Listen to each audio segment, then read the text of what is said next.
And we are live, man. A good morning to everyone who's with us here on Behind the Markets.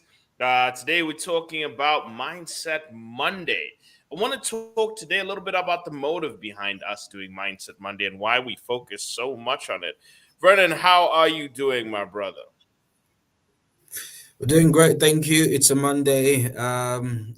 We've got so much to accomplish, and actually, so much to look at, and actually, there's been so much. And above all, you need to look as handsome as you can as you begin your week as a momentum. How are you doing? Good, my brother. Good. You do. One brother needs to look as handsome as they can. At least one of us should. One of us should. The other one can be what we call a glass breaker if we want. Uh, the other one can consider themselves handsome. You in the audience can pick which one. We'll leave that up to you. And good morning to everybody. If you're catching us live on social media, please, by all means, tell us where you're following us from. Tell us what your name is, where you're following us from. And we're glad to hear any questions from you. If you do have any, just keep sharing it. And by the way, share it with your friends. As they say, tell your mother, tell your sister, tell your brother, tell everyone. Uh, the Money FM is on. Right. Today, Vernon, we are going to be having our Mindset Monday conversations where we put down the analytics. We put down all the data and analytics just for the day. And we kind of break things down from a personal perspective because what is personal finance, Vernon, if we forget the personal part? This is why a lot of financial analysts, especially even in my field, they often forget there's a human element. In fact, the human element is actually more important than the tactical element, the market element, the informatics part, the data and information part. Is that the data and information is there to guide people, but if people are not ready to be guided, my friend, then you are just talking to chairs. That is where the problem comes. You are singing to the chairs. You are preaching to the tree leaves.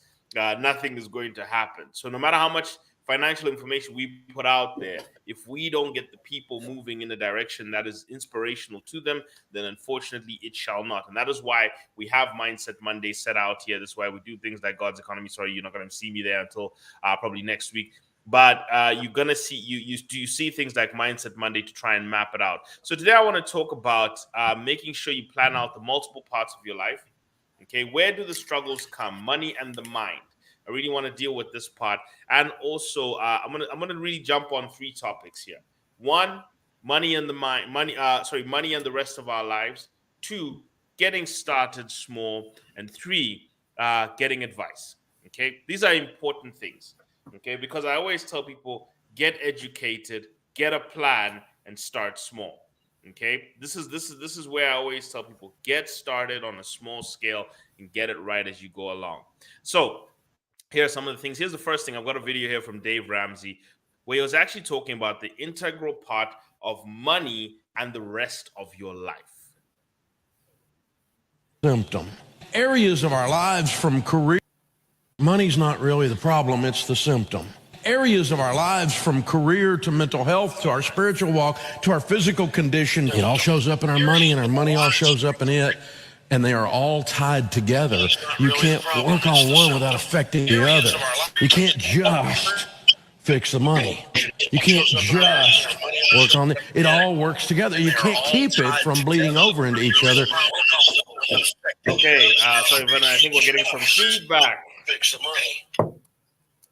Sorry there to everyone. I think we're getting some feedback. I'm going to try and I play can that hear video you. again. I think we got a little bit of feedback there. So we're going to try and play the video again because I think the people, unfortunately, may have not gotten it. Money's not really the problem, it's the symptom. Areas of our lives from career to mental health to our spiritual walk to our physical condition. It all shows up in our money and our money all shows up in it. And they are all tied together. You can't work on one without affecting the other. You can't just fix the money. You can't just work on it all works together. You can't keep it from bleeding over into each other. All right, so I think that's the main thing there. That's the main message I think we're trying to pick up there. I don't know if we got Vernon back now. So the main message Dave Ramsey's trying to point out there is that money is not your problem. Whenever you say you've got money problems, the reality, whenever we dig deep into it, no matter what we do, whenever we go deep into it, money is not the core problem.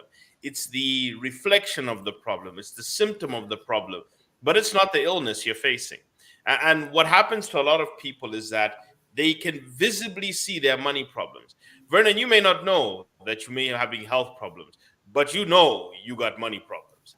Everybody knows when they got money problems, and it reflects. It's something that we are socially afraid of showing.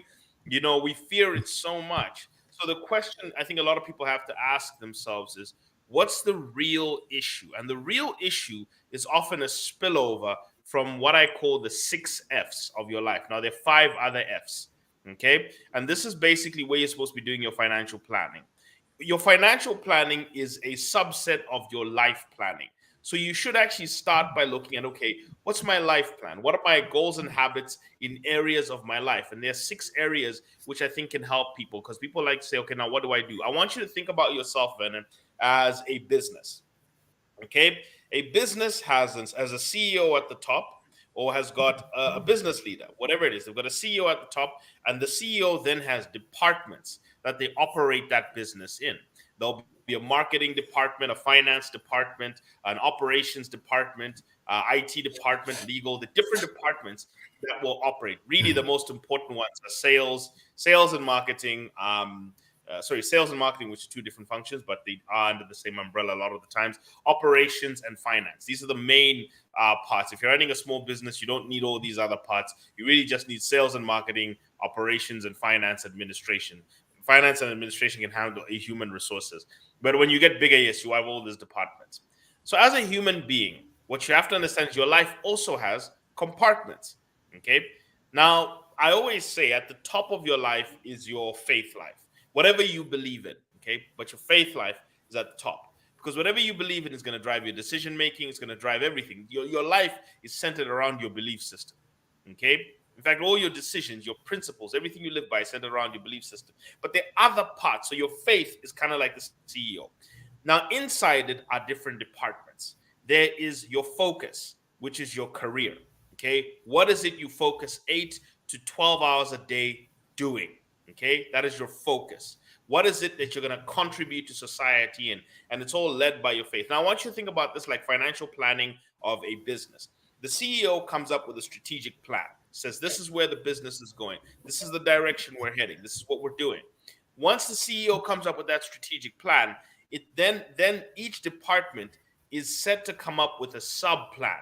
Okay, according to these strategic goals or targets that we want to hit as a business, what is the finance department going to now do? What are the finance department's goals and strategies? What is the marketing department's goals and strategies? Oh, the marketing and sales department has to grow sales by 20% a year on year, and that's our target. So we got to make sure that we do this many calls. So this is our ad budget. They start to now set things out according to a centralized set of goals, which comes from the CEO who's leading, who's the vision. Now, there's also and that's the biggest role of the CEO, by the way, to create a central rallying point for each department to then channel their energies towards, so that everything is kind of doing the same thing. Then you've got to look at yourself as your focus. There's your finance. Your money has to work towards something as well, because you got to get your money subject to something. If you live your life in pursuit of money, now be very careful. I'm not telling you to be broke, people. Kanye West said it best. Having money is not everything, but not having it is. Okay, being broke ain't nice, people. Let's not glorify poverty here. Okay, but what I'm trying to say is that your money needs to be subject to a higher purpose, whatever it is. Okay, you need to make your financial decisions subject to a higher purpose, or else money will dominate you and probably make you miserable. And that's where you start to see those people who have got millions. They live in nice houses, drive nice cars. Next thing is hanging from a noose. Okay? You don't know what happened, because everything was not okay inside. Okay? It looked okay outside. And we have this assumption that if everything looks okay outside, then everything's okay inside. No, some people are actually living under control of money. Okay? They're living subject to it. And it's making them miserable. The amount of hours they have to give away of their life to money. Okay, they may not kill themselves, unfortunately. They may not commit suicide, but you may find them just guzzling themselves to almost a stupor in a bar. This happens, by the way. Okay, so your money is the second department of your life. Your next department is your fitness. Okay, you have to. Warren Buffett said this to a group of young people. He said, if I gave you one vehicle in your life, he said, and in fact, think about this, Vernon. If I came to you, Vernon, and said, Vernon, you're going to own one car in your whole life. You can pick whichever car it is. It can be a Bentley, it can be anything, whatever car, okay? And that's it. But you're going to have one car for your whole life. Okay, you're never going to be able to swap it out, nothing else. You just have one. How well are you going to take care of it? Of course, with every care possible. I mean, it's the only car that I ever own in my entire life, and I will need it for the rest of my life. So you treat your body and your mind like trash, but it's the only body that you're ever going to have. You cannot experience this life without that body. You treat your brain like trash, but it's the only brain you're ever going to have. Okay? You're not going to get a second one. You're not going to get a second body. You're not going to get second things. This body and this mind are the only one you get. You misuse them, that's it. Okay? So you have to have goals for your food and fitness. Okay? Because that's where you got to now get that right. Family and friends. You live in a society. You operate with people. Social skills are, according to, I'm reading this book here. What's it called? This one. Dale Carnegie's How to Win Friends and Influence People. And he says in the intro of the book, he says, when they studied people who are successful, what they found was 15% of their success was attributable to their technical skills, while 85% of their success was attributable to their social skills. And a lot of what matters in life, Vernon, when people now look back at their life, it's the moments they had with family. Did they have love in their lives? Those things, they meaningfully impact your life. So what are your family goals? You have to start writing these things down. Family habits. Now, it's not just goals, people. What systems and habits are you putting in place? Also, simultaneously, your mind is also of importance. How is your mind developing? Have you developed it properly, or have you kind of just left it to rot? Okay, so I call this your flourish. So that's the 6 F's of your life. Whenever you're doing financial planning, you've got your faith, which I always say that's the CEO. That's the leading part of your life. Then that filters. Now it starts to lead. What is your career decisions? What is your financial decisions? Your fitness decisions, your finance decisions, your fitness decisions, your family decisions, and your mental development, your flourish decisions. Because in your faith is usually your purpose. By the way, look, even when they break down how to become anti-fragile as a person, how to practice anti-fragility, it's also to practice what they call wholeness. You shouldn't be looking for happiness more than you should be looking for wholeness. And they gave us an acronym called SPIRE, which is spiritual, physical, intellectual. And I think there were other those, but the most important one I put there was spiritual. And spiritual was important because the purpose of your life is often tied to your spiritual belief. Now, I say this again, regardless of your belief, there's something higher than you that is driving you to do the things you do. There's something you believe in, something you identify with so strongly, okay, that you're doing the things you do because of that. So a lot of your spirituality is tied to this. Now, let's break down the what Dave Ramsey's saying. He's saying the thing about money is it's tricky. You think you have money problems because you have to figure out some money mechanisms, when really, as in, yes, there are money problems, by the way, that come from the money system. But I can venture to tell you, Vernon, that 5 out of 6 of the times I'm dealing with people's problems, when they're coming to me and saying, I got a problem here, 5 out of 6 times, it's not the money. It's them. There's something in these other areas of their life that they are not sorting out, okay? That is reflecting in their spending decisions. So they'll spend money emotionally, okay, because they haven't sorted out what's happening in their mind. That's why your flourish is important. You got to have your mental and emotional health and your intellect enhanced so that you don't start depending on buying stuff to make yourself feel good about your life, okay? And this is what starts to happen. This is when you start to spend money emotionally. And then when I tell you, drop a budget, you got to stick to it, you got to cut this out. No, I can't. Why? And then people get caught in deadlocks. They're in a situation where they want to retire by this point, but they can't stop spending the money the way they're doing it now. They can't save and put away anything, but they want to retire. People say, I want to pursue a life in entrepreneurship, but they can't because their emotions are tied to the things that they own. This is a very difficult thing. People can't, they're stuck in this indecisive point because they haven't sorted out their emotions. You often find, Vernon, that people will find that their health problems are a key trigger to their financial problems. That's why I keep telling people, look, me included, we got to start making some better health decisions, people. Me included. I'm not even joking with you all here. We think it's okay. We think, yeah, we're gonna be all right. No, we're not. We got to start making some better health decisions because it's not just about living long, people.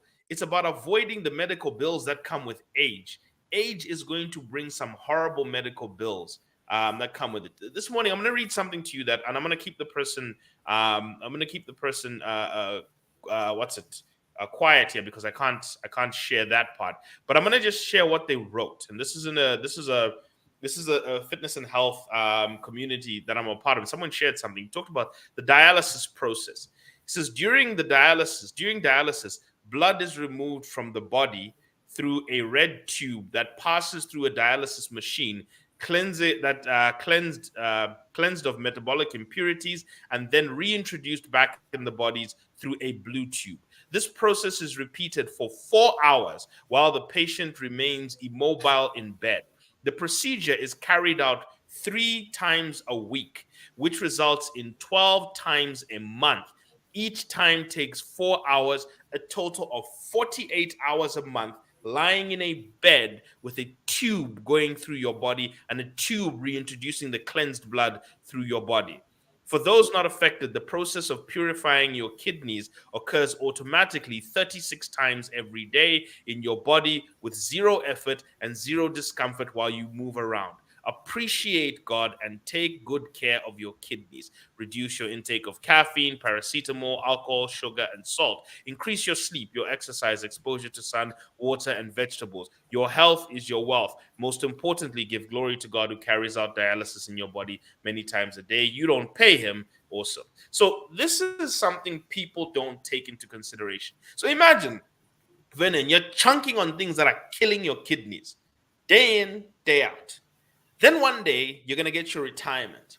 But in retirement, when you finally got this money that's coming in terms of passive income and all this free time, now you have to surrender 48 hours a month, sitting on a bed, sticking tubes in yourself 3 times a week, 4 hours each time. You just fought for 20, 30 years to get your financial freedom so that you don't have to report to a workplace. And now you're going to sacrifice 48 hours in a painful and possibly excruciating process because of health decisions, most probably because of health decisions that you made. Yes, some people, some unfortunate things do happen, but most of us who end up in bad health situations, it's because in our 20s, 30s, and 40s, we thought our health was a joke. Okay, so we put it through alcohol consumption, we played around with it, we ate like nothing mattered, and then our health problems reflected into financial and time problems. And this is an example. And this is why people have to start looking at not only keeping healthcare insurance. I always say this post-retirement healthcare insurance, you need to start planning for early in your life. And that's why I always say you always have to have your harvest, health, higher education, home ownership, huge purchases. Those 5 in that order is what you're supposed to be saving and investing for. But the reality is, if you don't take care of the health, it's also going to reflect poorly. Okay, Vernon, and I'll give the floor to you on this one. The moment there's a health emergency, does anything else matter? Absolutely not, because we look at it as a matter of life and death and do anything, absolutely anything, to be there at that time that the person, of course, is in need. And this is where you excuse yourself from work, school, absolutely everything on the table, because you know that it's health and it's important. Which also brings actually to the point why we will be rather nonchalant now to take care of ourselves so we can avoid any health complications in the future, but rather be as comfortable to do anything and recklessly with our bodies and whatever intake, for, I don't know why. And later on, you want to be so certain that it will mean the world to you. It just doesn't make sense. It's because, there's a page in Phil Knight's story where he starts dating his wife, what's her name? Penny Knight. This is when they were dating. So, and it's like they just got engaged. Now he goes to Japan to go and meet some suppliers, and they've just gotten into this relationship. He's fallen deeply in love with her, and now he gets on the plane and he feels so terrible. He's taken this trip so many times to Japan, but he's never had to leave someone he loves behind. And he said, I never felt so deeply for her than when I took that trip to Japan. And on there, he writes, "You never truly know how much you really love something or someone until you have to say goodbye to it." And that happens to our health. Okay, we only truly appreciate whether it's health or people or things until we have to say goodbye, or until we're at the crossroads where we're possibly saying goodbye to something that we've gotten so used to. So it's only things being taken away. I think that's sometimes why, as people, we get taken through two seasons of loss to teach us gratitude. You have to lose things, Vernon, to start becoming grateful. The people who are the most grateful for things are people who have lost and gotten back, or people who never had at the beginning and they finally gotten to something. They are grateful. There's a gratitude that you start to see with them. But the moment you get used to things, you get used to people, there's an ingratitude. And the same thing happens with our health. But I'm just trying to point out to you that a lot of your financial problems are coming from the other areas of your life. So your career. Are you not excelling in your career? Are you not highly skilled in an area? Are you not doing something that's valuable? Okay, have you not figured out maybe to do something that's purposeful, so you can put a lot of intention behind it and a lot of intensity behind it, and as a result, your income, it's reflecting in the income part of your budget. Your budget is showing a poor income growth because there's something there that is not, or you're spending so much because you're unhappy with your job that you have to wear off the spending by going to a place to go and drink something, smoke something, and something legal. Drink something, smoke something, eat something, just to get this angry feeling that you've accumulated in your work off. Okay, so there's a lot that comes into these other areas. Your family can start to become your financial problems. Vernon, if you don't have happiness with your family, it will trickle over into your finance. Okay, I've seen this before multiple times, and I'll tell you this, people. I always say divorce is one of the most financially expensive things that can happen to you, because what ends up happening is people end up 5 years before they even got married. That's where their financial position ends up. Because during the time when the marriage is falling apart, people are spending against each other. They're hiding money from each other. They're taking out debt secretly. There's so many things happening that are wrecking people's lives. You're moving around with other people instead of being with your spouse. That's costing you money. So many things are happening before this thing breaks apart. Okay? That by the time these people are now saying we need to walk away from each other, they got nothing. They got debts. They've broken. They've split things in half. They've split nothing. There's nothing there. You are worse than when you got into the marriage. And you see how now your family problems start to reflect that. Perhaps there's no peace. There's couples I'll sit down with Vernon and I'll tell them, you got to factor in a date night at least once a month into your money. Like, you got to do this.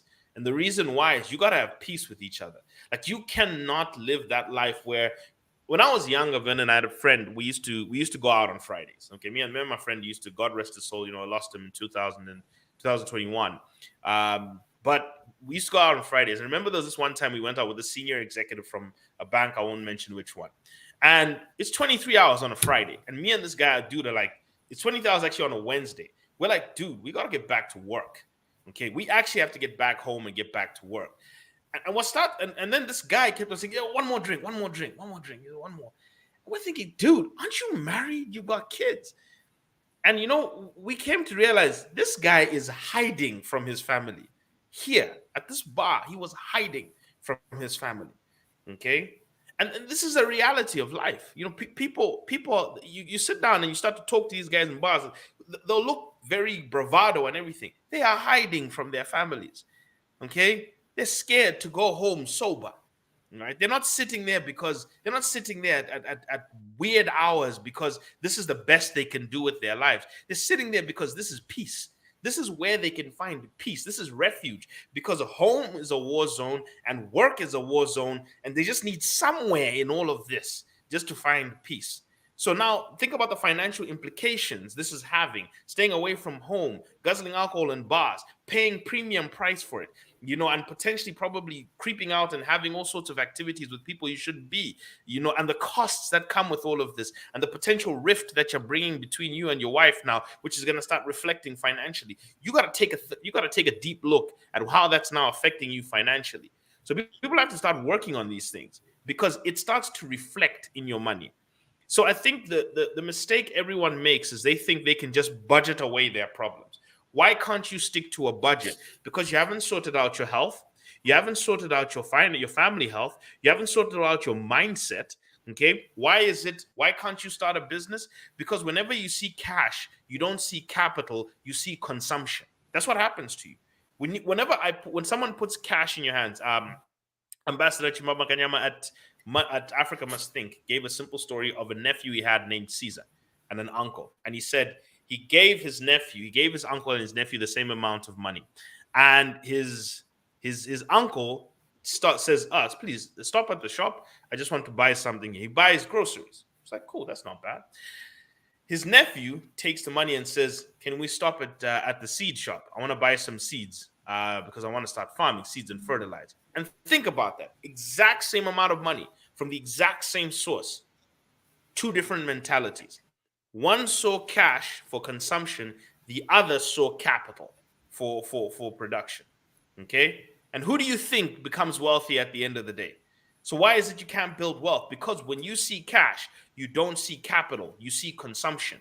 And this is an important mindset. So no matter how much money I give you, no matter how many raises you get, if you cannot look at cash as capital, you will always, no matter how much money you get, I don't care how many times you keep saying, no, when I get richer, I'm gonna have, it's a lie, okay? You are lying to yourself. If you cannot start where you are lying to yourself that when you have more, you will do more. Even the Bible says, he who is faithful with little will be faithful with plenty. Okay. So if you can't even put aside a savings with a little, you are not going to do it when you have more. I don't care how much you tell yourself this. You're just going to find more weird and wacky ways to spend your money. Now, all of a sudden, your wife ain't good enough. Now you got to have a side chick. That's going to be what's going to start going through your mind. Now all of a sudden that Corolla that was moving around ain't good enough. Time to get a Beamer. That's gonna be your mentality now. The more money you get, the stuff you have will not be good enough. That's the reality. It's not gonna look good enough to you because your mind is a consumption mind, and a consumer's mind always looks for the latest. It always looks for the best. It always looks for armor levels. It always looks for status. That is a consumer's mind. So if you don't fix the mindset, I can give you 100,000, you're still going to end up finishing it. I can give you 200,000, you'll still finish it. There are people, Vernon, who work high-class jobs, law, banking, everything. They're in debt. They're living paycheck to paycheck, the same as somebody else. They just look fancier. But if you look at their balance sheets, it's horrible. Why? Because they haven't sorted out the insides. Nobody sorts out the insides, okay? Because we're only looking at the outside. That's why the Bible says, clean yourself on the inside, and it should reflect on the outside. But we just like cleaning the outside. So it's like this, Vernon. This is what our lives look like. It's like a teacup, okay? And you want to use it for another cup of tea. But you don't clean the inside. You just clean the outside of the cup, but the inside still has the stains from the last teacup. You going to drink from that cup? Absolutely not. And that's what you're doing with your money life. You're forcing your money to cleanse, to utilize the dirty insides of your life. So that's why I'm saying you got to sort out your mentality and your emotional issues, your family issues. If you are going to look, if your budget is going to go in the direction it's going to, you cannot do it without sorting out the other departments of your life. That is like demanding a company grows by X amount, or a company starts to go better, but then all of a sudden there's no cohesion between the finance and the marketing department. The marketing department wants to spend on advertising. The finance department just saying, no, we can't spend on anything, and nothing ever gets done. You're in a state of inertia. The departments of your life are going to be in conflict, and your money is going to be the battleground that stuff is going to reflect into. So in order for you to do this, if you're going to get better with money, And we all tried this. We've all done this, including myself. If you're going to get better with money, you have to get better with the other parts of your life. You actually have to start looking at those things and saying, how does these affect my money? So whenever you say, right, I want to start making more money. Cool. Now ask yourself this question. How's that going to affect my fitness? Do I have to start waking up earlier in the morning because I want to be more productive? Maybe I have to start working out because people who are successful, they work out a lot in the morning. Maybe I need to start doing that. Okay. Time to start doing that with my body. Maybe I need to start eating properly. Maybe I need to start getting better sleep. This is what highly productive people who earn a lot of money tend to do. Right. So what do I start to do now? You start to ask questions. How do I deal with my family life? Well, I need to start making sure there's peace there, because if I start fiddling around, then I'm going to start putting my assets at harm, especially if you're a guy, people. Women have the ability to slice your life in half, okay? They will slice your life in half if you're not careful. And they have the rights of child support. They will gun you on those ones if you're not careful, okay? So the worst thing you want to be doing is trying to manage multiple homes with that same paycheck that you had, which made you feel like you were so rich. The worst thing you want to start having is thinking that you didn't have somebody at home who was taking care of so many things. And you forgot, you took them for granted because you got used to all those things that were running in the background. And then you start having to do those things for yourself, having to start hire people again. Then you realize what you've lost. Okay, you've realized the functionality you've lost. So the reality I think a lot of people need to start working on in all these areas of their life is you have to cohesively start asking, if I'm going to earn more money, what's that going to mean? If I want to save more money, what's that going to mean? Do I have to detach from certain things? Do I have to reorganize my life? This is why, Vernon, faith is so important. This is why faith is extremely important, because faith is a full belief system that governs you on principles that if you then filter them into the other parts of your life, it creates that cohesion naturally. This is why I said put your faith at the front, because it already gives you a set of governing principles that you can live by. Okay? And that's the important part. So as I was trying to say, your money is not the cause of your issues. Money is not the cause of your stress or anything. It's the battleground. It's the part you can see, but it's not the cause of your stress. So here's the issue now I wanted to get as many people through. Somebody shared something yesterday. I think everyone knows this lady named Chanozia Kabaya. She's also a fellow financial educator. And I felt what she said yesterday was truly important, because I want to talk about starting small as the roundup part here, Vernon. But anything before I share this next video?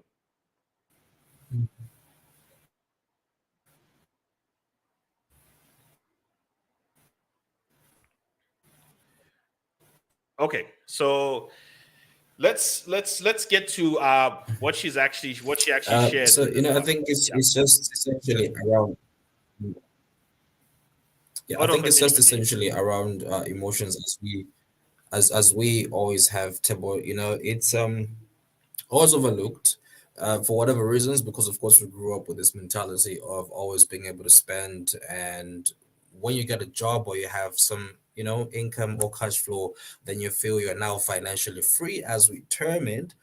But initially it's still, even as much as you're given money or you have a job, but if you don't have the know-how of how to handle the money.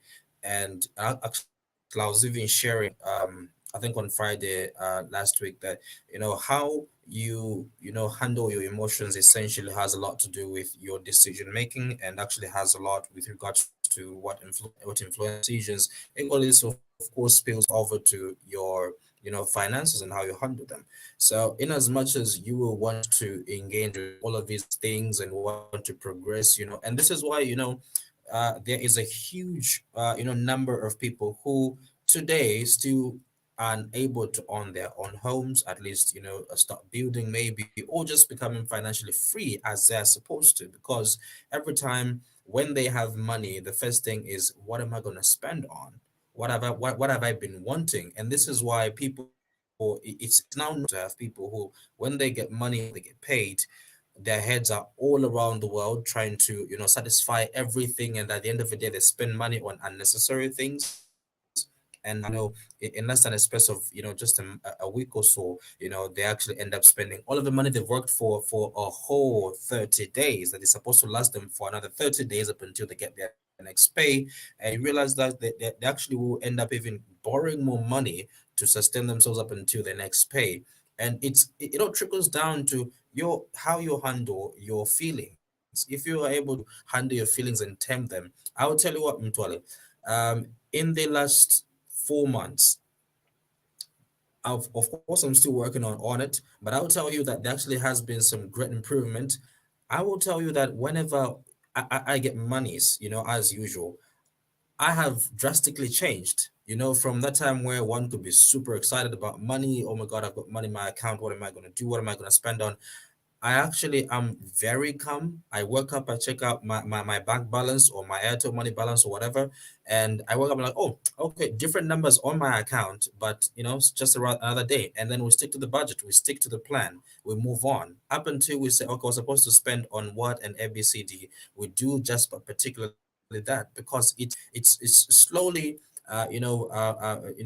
accustoming yourself to a system. And trust me, if you have not developed a system of how things should work around, how you work around your budgeting, how you work around your behavior with money, how you handle your monies, it will always be the Wild West. Anything that seems, pleasant in your eyes, you purchase. Anything that you have not planned for, looks good in your eyes, you go for it because there hasn't been some sort of a system. The same way you wake up, you go and put in your effort and your expertise into something, and then you get paid expertise in your service or delivery. And then at the end of the day, you also try to make out something from that so you can be financially free. You having the money is not financial freedom. You having the money and making something money so you can now, like we always say, it become or working towards become wealthy. I think that is something that could be considered as one being free. And over the weekend, actually, we were in New Kasama.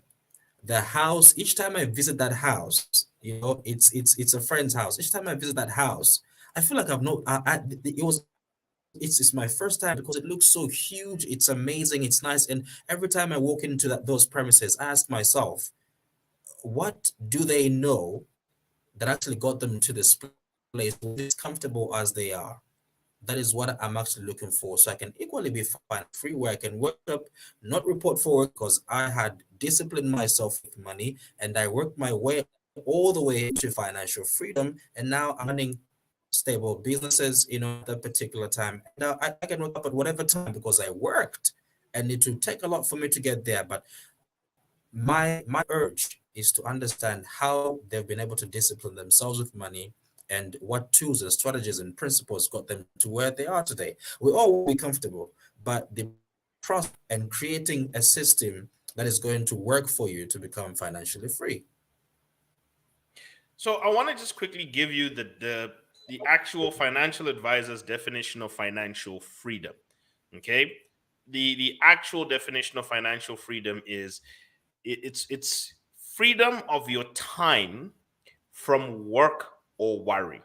Okay, freedom to choose how you allocate your time without worrying about things. All right, because if you don't go to work, Vernon, you're going to worry about food.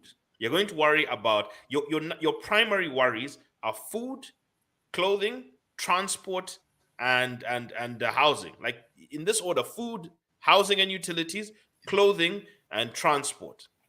These are your four your these are your primary issues that you have in life. They deeply concern you. When you wake up in the morning, you have no transport. It's wild. Like your brain. Have you noticed how your brain shuts down because of those worries? There are other worries and concerns, but then you can stick into the back of your mind and you can continue with your day. You can function with them. But when you have no food in the fridge, you can't think about anything else. When the electricity is running low at home, you can't think about anything else. When the clothes are ripped and you got nothing, you can't think about anything else.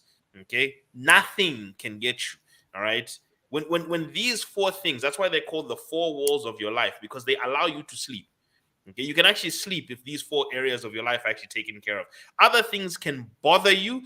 These ones, they worry you. Okay, there's a difference. Bothering means you just pitch up in my mind once in a while. I can put you at the back and something more important comes along. Worry means that I can't even stick you at the back. It's wild. That's all that's in my mind.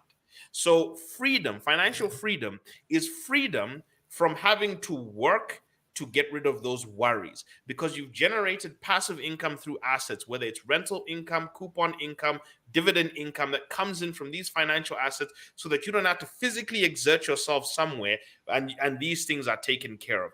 That is the definition of financial freedom. Okay. That's what you're trying to get to. So the first thing you want to do is do away with those. Then the next thing you want to do is do away with that for your loved ones, because you don't only care about yourself, you care about your children, you care about your spouse, you care about your parents, and maybe some of your siblings. Those questionable. But truthfully, that's where your care ends. Everyone else, yeah, sure, you can be concerned, but your true care ends with your siblings, your children, your loved one, your parents. That's really where your care is deeply, because those are the ones who've been there with you throughout your life journey. So your care is about making sure they have their needs taken care of. They are okay. That's your next care, because they worry you. You love them. They worry you. Okay. Them not being in a great state keeps you up at night. These are what we call, Vernon, what are the things that can wake you up at 3 a.m. in the morning? That's the question you need to ask yourself. What are the things that 3 a.m. in the morning you wake up because you're worried about this? And you have to sit at your table trying to figure out how to solve it. There's some things, if they can't wake you up at 3 a.m. in the morning, that ain't no worry. That's a bother. A real worry is something that can wake you up at 3 a.m. in the morning. So your loved ones, your basic needs, and the security of your loved ones and your basic needs. That is the three things that if you can sort that out without having to set foot in a workplace, you don't not to say you don't go to work. You can do it without having to set foot in that workplace. Okay, that's financial freedom.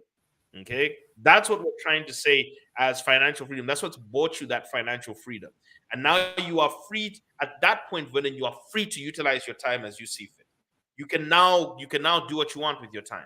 You can do what you think is meaningful with your time, and that's different. I want to come back on the other side of this. I want to talk about getting started small, because that's the other side of the conversation. Getting started small, but I just want to give that advice on financial freedom as the definition.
All right, and just getting back to it all together. Thanks, Vernon. So, how do we resolve these financial issues? Many people say, well, when I get more, I'll be able to sort out my life. I always say this, and I know people think that it's broken English. I'm actually saying it correctly. Um, get the right things small before you get the big things right. Okay. Now, a lot of people think that, now what that simply means is start small. With the right things, start the improvements on a small scale. If you can't save from 5,000 and you can say it's the environment, it's this, it's true that it's the environment, but I can guarantee you next time it won't be the environment, it'll be your emotions. And now, when it's your emotions, when you're trying to handle money, they're more powerful than the environment. trust me, the environment is nothing, Vernon, compared to your feeling of desire. It's nothing. Your emotions are 10 times stronger than your environment. All right. And how you feel about how people will see me in society. I've made it. They must see me now. Okay. There's that belief. They must see me. There's a story, is it Dumisani tells in his book when he made his first like big sale for their eSchools product. And he says before they even got back to Lusaka, he like the money was there sitting in the account, more money than he'd ever seen before. And he goes to like once he's made all like this a huge chunk of money, he calls his friend in Lusaka and says, "Get me a car now. You know, my success has to be signed on." You know that you'll be shocked. Now, this was a guy grew up in the villages, hustled his life, and you know, he said, "I don't know how long this is gonna last. I have to get the car that spoke to me." I even became picky. I even said, "Let's even go back tomorrow." He said they didn't even sleep over like the second night. They drove back because he had to go back to his car. He said, "What if I die without seeing my car?" You know, that's the power of feelings, people, and money. He actually chronicles in the same chapter how his girlfriend dumped him after he went through a horrible tomato venture. He calls his girlfriend and says, "Hey, look, we didn't make. We're having a tough life. Our business isn't going well, and I lost a lot of money in tomato venture." After this same deal, now that he's got this car, he said he went to go and get his house. He got a nice flat. Tried to pay 12 months, but then the landlord said, "Hey, what if you're a Satanist? I'm taking 12 months of your rent." You know. Then he goes on to say, it's actually a funny story. People, I really urge you to read that book. It's quite an interesting experience, and I love the way he actually chronicles it.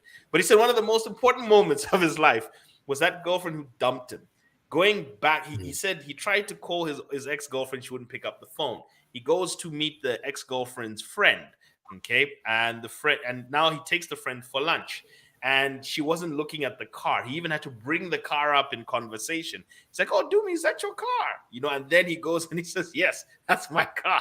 And then she tells the friend. He calls the ex-girlfriend now. She comes to meet him, sees the house, sees the car. And, you know, this was the moment for him.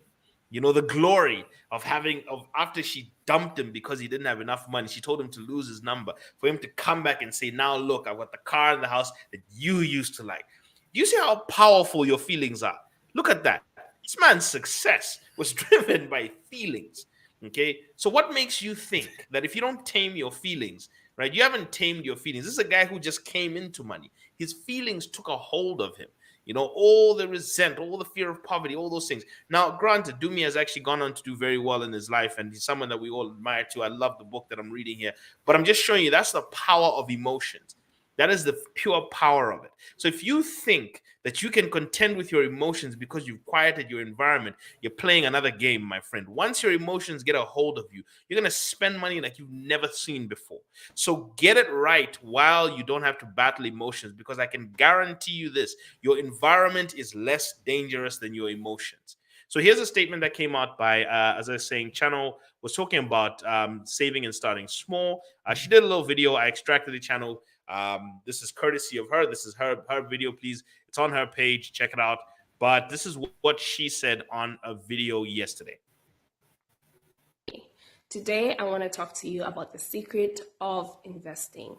So one of the things that happens when I tell people you can get started with investing 500 kwacha, 1,000 kwacha, they will say to me, "Channel, that doesn't make sense. The returns on that are going to be so low." And logically, it makes sense.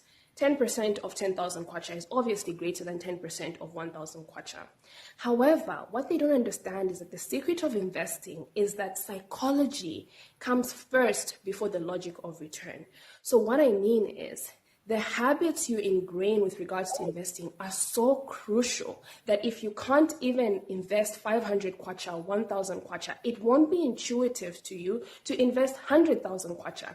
Many people receive gratuities all the time, big amounts of money, and they don't do anything with it because they don't have that psychology ingrained with them of investing. And I've seen it countless times, even as people's income goes up from 5,000 kwacha to 10,000 to 20,000, they're still not investing because your lifestyle will go up. So if you can't learn to invest with the small amounts of money, you won't be able to actually invest that big amount of money. And besides, investing is about consistency either way, 500 kwacha or 10,000 kwacha. So please, guys, get started with investing. Do not delay thinking that 500 kwacha won't give you enough money. I hope you like this video.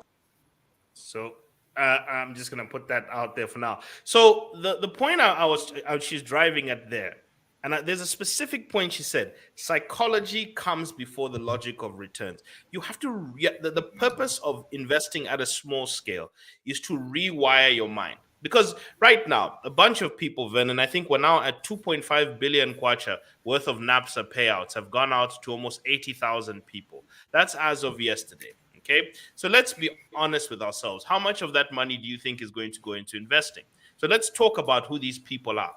Okay, the only people, Vernon, who are going to invest that money are people who already invest money. That's the truth. Okay. The people, you will tell me, no, when I get this money, I'm going to do the first thing I'm going to buy. You're not going to do it because your mind has been wired that the moment money comes in, you must wire it first. And then that's when your brain starts thinking normally.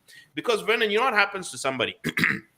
I always say this is the most dangerous thing you can do is see money once. That is at least double what you're used to, if not triple. If you see money hit your account, that's triple the amount you're used to. You are going to go berserk because when it's 3 times what you're used to coming in once, you think 30,000 is 300,000. That's the way your brain is going to see it because you're used to 6 coming in. Now 30, 40 has come in and bang, I'm telling you, you're going to see that as 400,000 and you're going to think you got 200,000 worth of spending you can do. And you're going to spend that money like it's elastic. This is the way your mind is triggered.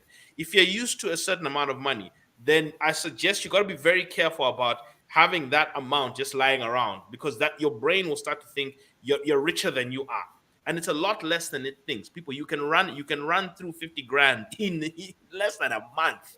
Okay, I'm telling you this right now. You'll go to the bar and you'll finish 5 grand in the night. You'll go to a shop, whoop, gone. You all of a sudden the brands you start seeing in stores, that 10 kwacha peanut butter is low class. Now I need the 30 kwacha one. That's the way your brain is gonna start operating now. Okay, and then before you know it, your money, whoop, it's gone. So if you don't get the psychology of saying I need to take away money out of my savings and then allocate it into investing, if that is not ingrained in you. So the people who are going to take their NAPSA and invest in things like GRZ bonds are the 5,000 people who are already doing it, or the 50,000 people who are investing in unit trust bonds and stocks. Those are the people who are going to take their NAPSA and invest it in those things. The people who are going to take their NAPSA and actually invest it in businesses are the 2%, are the possibly, let's say, 1 in 5 formal sector people who are doing it. That's the reality. It's the people who are already running a business on the ground who are going to take that money and invest it. The people who are going to invest that money in education are people who are already doing training programs to improve themselves. So if you're not already doing something, increased money doesn't do it. You can beg your boss for a better pay. Okay, I'm being honest. But if you haven't sorted out how to be with money with the small pay you have, I can guarantee you that about 6 months to 12 months after you've gotten that better pay, you're going to start feeling underpaid again. You're going to start saying they're not paying me enough again. That's why you'll notice, Vernon, a construction worker and a banker can both say, I don't get paid enough. I don't get paid enough. Why? Because lifestyle inflates. They haven't curbed internal lifestyle inflation. One is, yes, the environment. The banker is showing you what lifestyle inflation is, and they're living on lifestyle inflation. Okay, they take on more problems. They take on bigger lifestyle. They take on more expenses. All of a sudden, Vernon, you go from owning a Vitz or a Runex to a Beamer. Now, instead of paying 900 kwacha in maintenance cost per month, now you're paying 3,000 kwacha in maintenance cost per month. You're paying double what you're paying in fuel. The insurance costs have gone up, and you're taking on more expenses because your banking job and the higher position you have has to reflect a Beamer.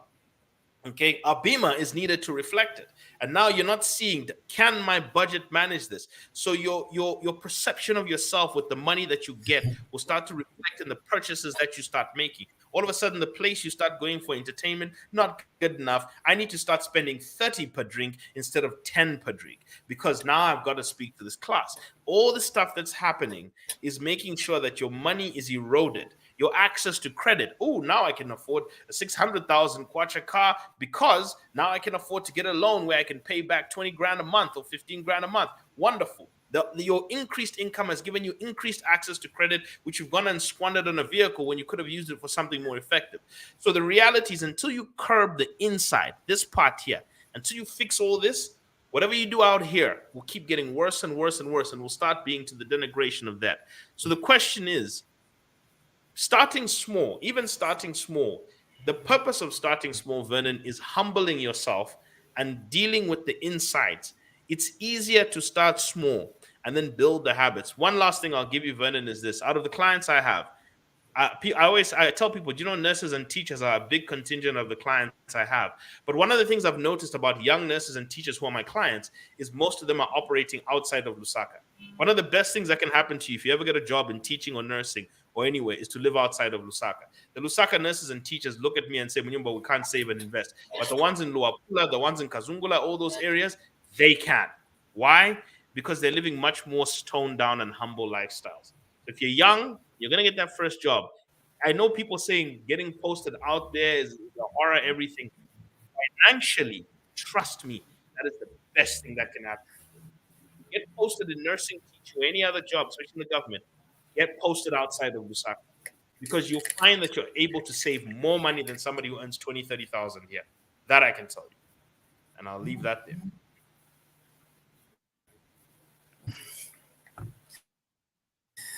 Enjoy.